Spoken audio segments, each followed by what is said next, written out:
आप सभी का, मैं हूं आपके साथ कमर। चलिए खबरें अब विस्तार से देखते हैं। सीएम भूपेश बघेल असम में लगातार चुनावी रैलियों को संबोधित कर रहे हैं। आज सदिया विधानसभा क्षेत्र में आयोजित आम सभा को सीएम भूपेश बघेल ने संबोधित किया। इस मौके पर उन्होंने कहा कि असम कांग्रेस के 5 गारंटी पर असम की जनता अपना विश्वास जता रही है।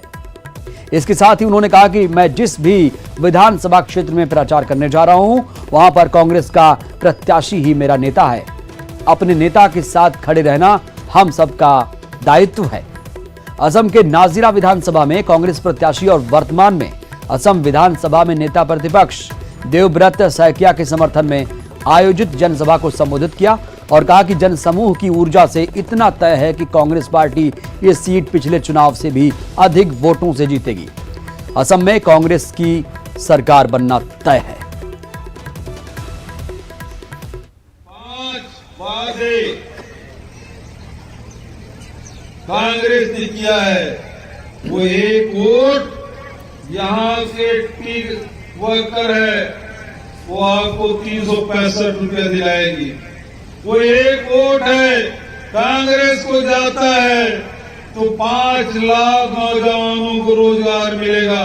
आपका 1 वोट कांग्रेस को मिलता है तो 365 रुपया मजदूरी आपको मिलेगी। आपका 1 वोट कांग्रेस को जाता है तो महिलाओं को 2000 रुपये प्रति माह मिलेगी।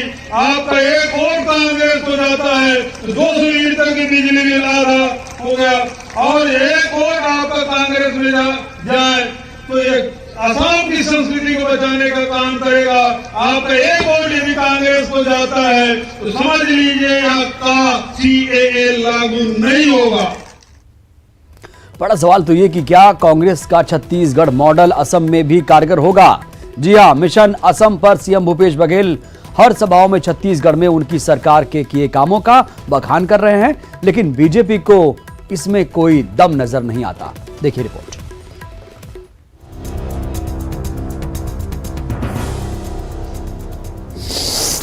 मिशन असम पर सीएम भूपेश बघेल कांग्रेस प्रत्याशियों को जिताने के लिए धुआंधार प्रचार में जुटे हुए हैं। असम में छत्तीसगढ़ मॉडल को आधार बनाकर कांग्रेस चुनावी वैतरणी पार करने में जुटी हुई है। यही वजह है कि सीएम अपनी हर सभा में छत्तीसगढ़ में किए गए कामों का जिक्र करना नहीं भूलते।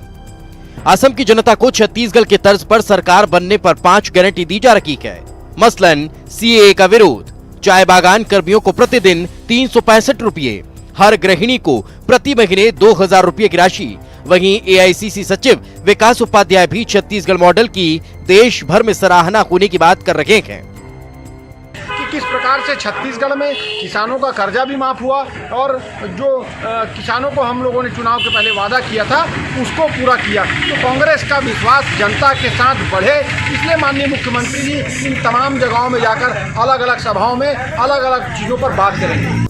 वहीं बीजेपी का कहना है कि जब छत्तीसगढ़ की जनता की भूपेश बघेल के कामों को नहीं मानती, ऐसे में असम की जनता क्या उन पर भरोसा करेगी?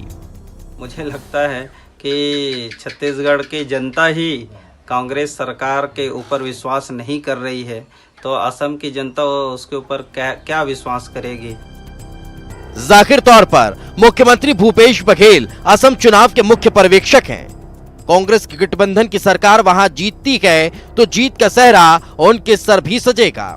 इसके साथ ही राष्ट्रीय नेतृत्व के सामने यह संदेश तो जाएगा कि छत्तीसगढ़ में किए गए कामों, योजनाओं की जो तस्वीर वहां चुनावी सभाओं में दिखाई गई है, उसे असम की जनता ने भी स्वीकार किया है।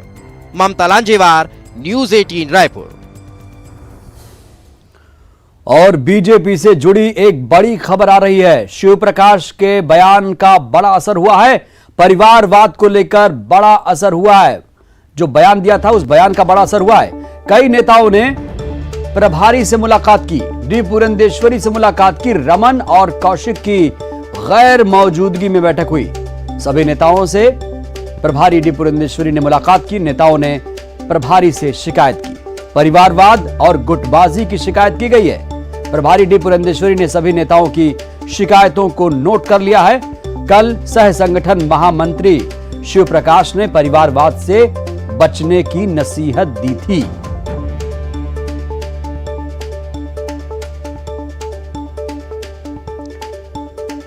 नेताओं की शिकायतों को नोट कर लिया गया है। बीजेपी नेताओं ने प्रभारी से शिकायत की है। और ज्यादा जानकारी के साथ हमारे संवाददाता अवधेश मिश्रा जुड़े हैं रायपुर से। अवधेश, अब गुटबाजी और परिवारवाद का मुद्दा उठा है, इसे किस तरीके से प्रभारी ले रही हैं? देखिए, अगर शिवप्रकाश सीधे तौर पे बीजेपी कार्य समिति की बैठक में ये कहते हैं कि नेताओं को पुत्र मोह त्यागना पड़ेगा और परिवारवाद से परे हटके संगठन को मजबूत करने की दिशा में एकजुट होकर काम करना पड़ेगा, तो समझा जा सकता है कि बीजेपी के भीतर की स्थिति कितनी दयनीय हो चुकी है कि जो राष्ट्रीय सह संगठन महामंत्री है उन्हें आके इस बात को कहना पड़ रहा है। उनके बयान को 24 घंटे भी नहीं हुए थे कमरुद्दीन कि आज डी पुरंदेश्वरी जो बीजेपी के प्रभारी है छत्तीसगढ़ की, उनसे मिलने के लिए नेताओं की लंबी कतार लग गई। सबसे बड़ी बात यह कि आज प्रभारी ने जितने भी नेताओं से मुलाकात की, ना तो उस मुलाकात के दौरान डॉक्टर रमन सिंह मौजूद रहे, ना धर्मलाल कौशिक मौजूद रहे, ना विष्णुदेव साय मुलाकात मौजूद रहे, बल्कि जो नेता उनसे मिलने आए सभी से व्यक्तिगत तौर पे अकेले में मुलाकात की गई है। और तमाम नेताओं ने परिवारवाद की बात हो या फिर एक गुटबाजी की बात हो या फिर अपना अपना जो राज चलाने की बात हो, इन तमाम चीजों की दर्जनों शिकायत प्रभारी से की गई और प्रभारी ने बाकायदा सबकी शिकायतों को नोट भी किया था। दरअसल कमरुद्दीन हुआ यह था कि जब पिछले दौरे पे जब डी पुरंदेश्वरी आई थी और कुछ व्यक्तिगत कार्यक्रमों में वो शामिल हुई थी, तब बीजेपी के कुछ नेताओं ने यह शिकायत की थी कि जब तक उन नेताओं से अलग अलग मुलाकात नहीं करेगी बड़े नेताओं की गैर मौजूदगी में, तब तक पार्टी की असलियत उनके सामने नहीं आ पाएगी। और जो तमाम जो बड़े नेता है वो ऐसे नेताओं को मिलने तक नहीं दिया जा रहा है, जिसके बाद आज डी पुरंदेश्वरी ने तय किया कि आज तकरीबन 6 घंटे तक उन्होंने अलग अलग नेताओं से अकेले मुलाकात की और तमाम शिकायतों को सुना। तो सबसे बड़ी बात यह है कि परिवारवाद का आरोप जो बीजेपी कांग्रेस पे लगाती थी, आज बीजेपी खुद उस घेरे में आके खड़े हो गई है, क्योंकि बीजेपी के राष्ट्रीय जो महामंत्री है उन्होंने सीधे तौर पे कह दिया कि पुत्र मोह त्यागना होगा। दरअसल ये इसलिए भी ये बात हुई क्योंकि बिल्कुल और देखना होगा नियुक्तियां हुई, बिल्कुल देखना होगा जो निर्देश दिए गए हैं, पुत्र मोह त्यागना होगा। देखते हैं इसका इफेक्ट, इसका प्रभाव, इसका असर कितना होता है। शुक्रिया आपका अवधेश। छत्तीसगढ़ में कोरोना वैक्सीनेशन का काम तेजी से चल रहा है। प्रदेश में बढ़ते कोरोना मामलों के बीच सरकार ने कोवैक्सीन टीका भी लगाने की इजाजत दे दी है। मंजूरी मिलने के बाद आज से कोवैक्सीन लगाने की शुरुआत भी हो चुकी है। फिलहाल Pandit Jawaharlal Nehru memorial medical college में कोवैक्सीन टीके के लिए सेंटर बनाया गया। एक दिन में 100 लोगों को वैक्सीन लगाए जाने का लक्ष्य रखा गया। प्रदेश में सिर्फ 5 मेडिकल कॉलेजों में ही कोवैक्सीन का टीका लगाया जाएगा। राज्य टीकाकरण अधिकारी डॉक्टर अमर सिंह ठाकुर ने इसकी जानकारी दी। कोरोना अभी खत्म हुआ नहीं है। वैक्सीन के साथ साथ अभी जो बेसिक हमारी सुरक्षा के लिए जो गाइडलाइन है गवर्नमेंट के द्वारा कि दूरियां का पालन करना है, मास्क लगाना है और साथ ही साथ नियमित रूप से हाथ धोना है, और गवर्नमेंट ने सारा चीज व्यवस्था बहुत अच्छे से रखा है, तो सबको वैक्सीन लगाना चाहिए। अभी तक तो कोविशील्ड ही लग रहा है, आज से ही स्टार्ट होने वाला है कोवैक्सीन, कुछ देर में आने की संभावना है और हम लोग उसके लिए पूरी तरीके से तैयार हैं। जो लोग कोवैक्सीन लगवाना चाहते हैं वो कोवैक्सीन लगवा सकते हैं, जो कोविशील्ड लगवाना चाहते हैं वो कोविशील्ड लगवा सकते हैं। वही दूसरी तरफ कोवैक्सीन को मंजूरी दिए जाने के बाद इस पर सियासत भी तेज हो चुकी है। बीजेपी और कांग्रेस एक दूसरे पर आरोप लगा रहे हैं। बीजेपी ने कहा कि इस बड़ी आपदा में भी कांग्रेस को राजनीति नजर आ रही है। बीजेपी ने सरकार पर लापरवाही बरतने और लोगों की जान से खिलवाड़ करने का बड़ा आरोप लगाया। बीजेपी के आरोपों पर कांग्रेस ने भी पलटवार किया। कांग्रेस ने कहा कि कोवैक्सीन के तीसरे फेज का ट्रायल होने के बाद सरकार ने तुरंत इसकी अनुमति दी। कोवैक्सीनेशन को लेकर बीजेपी के नेता घटिया बयानबाजी नहीं करें।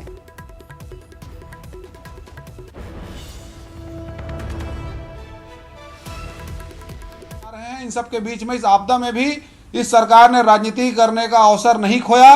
कोवैक्सीन को लेकर जिस तरीके से प्रदेश के स्वास्थ्य मंत्री का जो रवैया रहा वो काफी निराशाजनक रहा। प्रदेश के लाखों छत्तीसगढ़ियों को कोवैक्सीन से इस सरकार ने वंचित रखा, और अब जब स्थिति इनके हाथ में नहीं है, अब कोवैक्सीन को लगाने की मंजूरी भी दे रहे हैं और खुद भी कोवैक्सीन लगाने की बात ये सरकार कह रही है। मतलब इस बात को समझा जा सकता है कि इस आपदा में, इस बड़ी विभीषिका में भी इस सरकार ने राजनीति किया और कहीं ना कहीं प्रदेशवासियों को गुमराह किया। कोवैक्सीन के 3rd फेज के ट्रायल के परिणाम आने बाकी थे और इसीलिए माननीय स्वास्थ्य मंत्री ने उसे छत्तीसगढ़ में लगाने से मना किया था। जैसे ही उसके 3rd फेज के परिणाम आ गए, सकारात्मक परिणाम आए, वैज्ञानिक दृष्टिकोण से वह लोगों के स्वास्थ्य के लिए उपयुक्त साबित हुई, उसको लगाने का निर्णय लिया गया। और छत्तीसगढ़ में कभी भी वैक्सीन की कमी के कारण एक भी व्यक्ति वैक्सीनेशन से वापस नहीं गया है। हमारे पास में पर्याप्त मात्रा में कोविशील्ड वैक्सीन थी, इसलिए भारतीय जनता पार्टी का यह बोलना कि वैक्सीन की कमी के कारण लोगों को वापस जाना पड़ा या निरर्थक है, गलत बयानबाजी कर रही भारतीय जनता पार्टी वैक्सीन जैसे मामले में स्तरहीन राजनीति कर रही है। दुर्ग स्थित Chandulal Chandrakar memorial medical college के अधिग्रहण की प्रारंभिक तैयारियां शुरू हो गई हैं। मुख्य सचिव अमिताभ जैन की अध्यक्षता में मंत्रालय में चिकित्सा शिक्षा विभाग की बैठक हुई, जिसमें मुख्य रूप से Chandulal Chandrakar memorial medical college के अधिग्रहण पर प्रारंभिक चर्चा हुई। बैठक में यह तय किया गया कि Chandulal Chandrakar memorial medical college के अधिग्रहण किए जाने के लिए जरूरी सभी पहलुओं और पक्षों के विस्तृत विश्लेषण एवं आकलन के लिए संबंधित विभागों और विषय विशेषज्ञों की अलग अलग उप समिति बनाई जाएगी। यह समिति 15 दिनों के भीतर अपनी रिपोर्ट सरकार के सामने रखेगी। इसके आधार पर Chandulal Chandrakar memorial medical college के अधिग्रहण की कार्रवाई की जाएगी।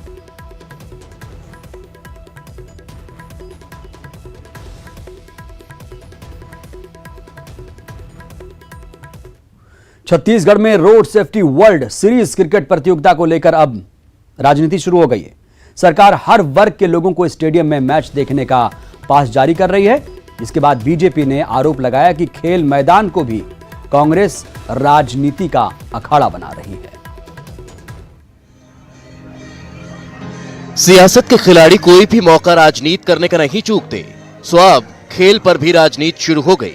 दरअसल सरकार ने रोड सेफ्टी क्रिकेट मैच के पास छात्र छात्राओं, खिलाड़ियों और शासकीय कर्मचारियों के साथ ही विधायकों को भी फ्री में दे दिए। अब बीजेपी को इस पर कांग्रेस की राजनीति दिखाई देने लगी। बीजेपी ने आरोप लगाया कि महापौर सहित कांग्रेस के नेता स्टेडियम में घूम घूम कर मुखौटे लगाकर प्रचार कर रहे हैं। देखिए, दरअसल मैच तो बहाना है, असल में इनको राजनीति अपना चमकाना है। इसीलिए तमाम प्रकार के जो पास दिए जा रहे हैं, ये असल में वोट बैंक की राजनीति है। अपने लोगों को साधने का एक प्रयास यहाँ पर सरकार कर रही है और इस प्रकार के खेल के आयोजन में राजनीति की अपेक्षा इस सरकार से हम नहीं करते थे, लेकिन यहाँ पर ऐसा लगता है कि प्रदेश में जिस तरीके से रोड सेफ्टी के नाम से जो मैच का आयोजन हो रहा है, वहाँ पे भी सरकार राजनीति करने से बाज नहीं आ रही है। खेल के मैदान में बीजेपी को राजनीति नजर आ रही है, तो वहीं कांग्रेस कह रही है कि बीजेपी पूरी तरह से मुद्दा विहीन हो चुकी है। यही वजह है कि उसे हर जगह सिर्फ राजनीति की नजर आती है। मुख्यमंत्री भूपेश बघेल सरकार के 2 साल के कार्यकाल के बाद छत्तीसगढ़ में भाजपा पूरी तरीका से मुद्दा विहीन हो चुकी है। छत्तीसगढ़ के हर विषय में मीन मेख निकालना भाजपा नेताओं की आदत सी हो गई है। रोड सेफ्टी क्रिकेट में जनता में जागरूकता के लिए करवाया जा रहा है। वहाँ कोरोना गाइडलाइन का पूरी तरीका से पालन किया जा रहा है। अवेयरनेस भी करवाए जा रहे हैं। मैच को देखने के लिए सभी राजनीतिक दल के वरिष्ठ नेता, राज्य की महामहिम राज्यपाल महोदय जी पहुंची हुई थी, लेकिन भारतीय जनता पार्टी ने एक प्रकार से रोड सेफ्टी मैच में राजनीतिकरण करके अपने राजनीतिक मुद्दों के दिवालियापन को सामने लाने का काम किया है। भाजपा के नेता भी रोड सेफ्टी मैच को देखने गए थे, वो भी जनता से मुलाकात किए थे। बहरहाल खेल में राजनीति कोई पहली बार नहीं हो रही। मैदान को या फिर सत्ता का गलियारा, दोनों जगह किसी न किसी वजह को लेकर मुद्दा निकाल ही लिया जाता है। Gaurav Shukla, news 18 Chhattisgarh. DGP DM Awasthi ने वीडियो कॉन्फ्रेंसिंग के जरिए अपराधों की समीक्षा की और सभी जिलों के पुलिस अधीक्षकों को डिटेक्टिव के साथ प्रिवेंटिंग पुलिसिंग के निर्देश दिए। उन्होंने कहा कि प्रिवेंटिंग पुलिसिंग से अपराधों में कमी आएगी, महिला पर हुए अपराधों पर तत्काल कार्रवाई होनी चाहिए और शहर के ऐसे इलाके जो सुनसान हों, जहां छेड़खानी की घटनाएं अधिक होती हों, वहां पर महिला पुलिस अधिकारियों की ड्यूटी लगाई जाए। आपराधिक घटनाओं को रोकने के लिए पुलिस अधीक्षक स्वयं ऐसे पुलिस कर्मियों की ड्यूटी लगाएं जिनका सूचना तंत्र मजबूत हो। इसके साथ ही डीजीपी ने चिट फंड मामलों में शीघ्र कार्रवाई के भी निर्देश दिए। देश भर में आज बैंक बंद रहे। बैंकों के निजीकरण के विरोध में बैंक कर्मी हड़ताल पर हैं। छत्तीसगढ़ में भी बैंक यूनियन निजीकरण के विरोध में प्रदर्शन कर रहे हैं। आप देख सकते हैं कि राजधानी रायपुर, दुर्ग, जगदलपुर, महासमुंद, मुंगेली और कोरबा की ये 6 तस्वीरें आपके सामने, जहां पर हड़ताल का अलग अलग जगहों पर क्या असर रहा।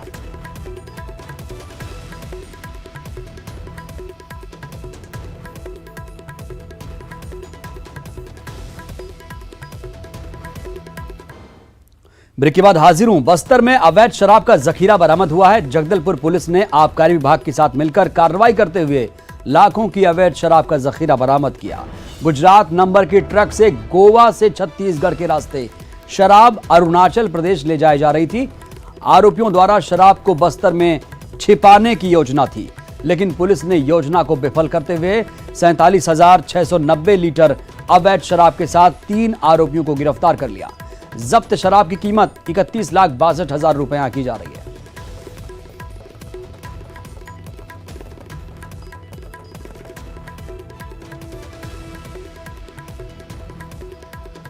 और जगदलपुर के बाद राजनांदगांव में भी अंतर्राज्यीय शराब तस्कर पुलिस के हत्थे चढ़ चुका है। जी हां, राजनांदगांव जिले के डोंगरगढ़ पुलिस ने 3 शराब तस्करों को गिरफ्तार करने में सफलता हासिल की। मुखबिर से मिली सूचना पर पुलिस ने कार्रवाई की और 3 आरोपियों को 13 पेटी अवैध शराब के साथ गिरफ्तार कर लिया। आरोपी के पास से एक कार भी जब्त की गई है।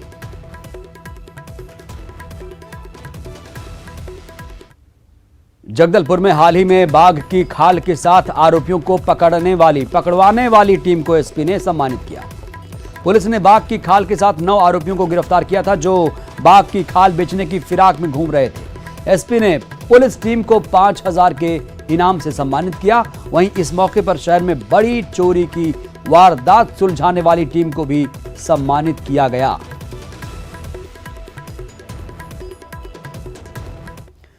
दुर्ग से बीजेपी सांसद विजय बघेल के जन्मदिन कार्यक्रम में पॉकेट मारों ने कई लोगों की जेब पर हाथ साफ कर दिया। दुर्ग में जन्मदिन के मौके पर सांसद के निवास पर बड़ी तादाद में बधाई देने के लिए लोग पहुंचे हुए थे।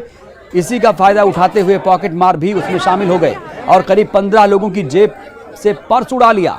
वहीं सांसद के घर के बाहर से साइकिल और हेलमेट भी चोरी हो गए। दरअसल इस तरह के आयोजन चोरों के लिए काफी मुफीद होते हैं, इसलिए हमारी तो सलाह है कि जब भी आप अपने नेताजी को या किसी को भी बधाई देने जाएं, ऐसे कार्यक्रमों में शरीक करें तो पॉकेट मारों से सावधान रहें। गरियाबंद के फिंगेश्वर में आतंक मचाने के बाद हाथियों ने महासमुंद में दस्तक दी।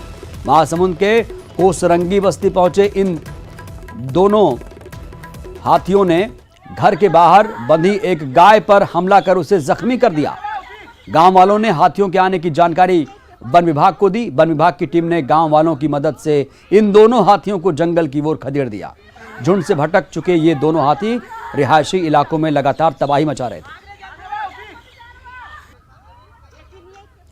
और 2 तीरंदाजों ने कोंडागांव जिले का एक बार फिर से मान बढ़ाया। देहरादून में आयोजित हुए ओपन जूनियर तीरंदाजी प्रतियोगिता में छत्तीसगढ़ की टीम ने कांस्य पदक जीता है। कोंडागांव जिले की 2 खिलाड़ी रमिता सोरी और नेहा मरकाम छत्तीसगढ़ टीम में शामिल थी।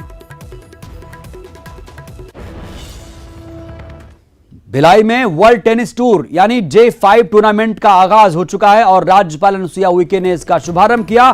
टूर्नामेंट में 7 देशों के खिलाड़ी भाग ले रहे हैं। प्रतियोगिता में India, France, Belgium, Kazakhstan, Spain, America और रोमानिया की टीमें हिस्सा ले रही हैं। यह प्रतियोगिता 20 मार्च तक आयोजित होगी।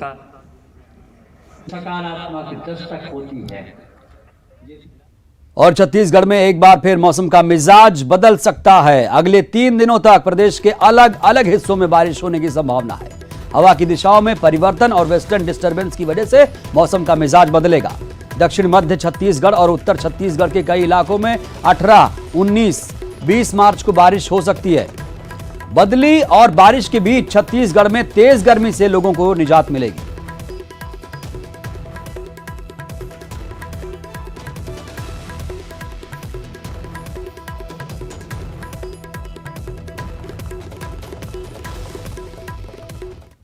इस बुलेटिन में फिलहाल के लिए बस इतना ही। दीजिए इजाजत। नमस्कार।